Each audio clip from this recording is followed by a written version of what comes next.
me profesion, unë jam arkitekt, kom punu në industritë modës, kom punu në teknologji edhe tash kom vendos me shkruaj libra. Pa, një mix shumë interesant kjo. Është shumë interesant sepse gjitha këto dituri që i kom marrë prej fushave të ndryshme, edhe jeta që më ka ndodhur çdo ditë, mendoj që është universiteti më i mirë.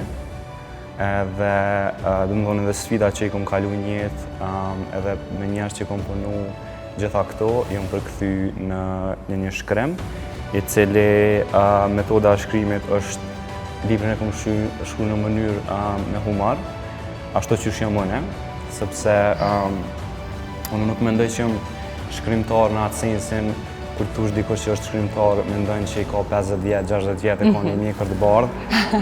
Edhe domethënë shumë njerëz kur i thush që je shkrimtar të këshyrin një herë edhe të thonë po ti je shumë i ri për me qenë shkrimtar. Po unë mendoj që jam një artist i jetës, ku kom thith domethënë sfidat që mi ka qu jeta, edhe kom mësu çdo ditë prej edhe seneve më të vogla në jetë.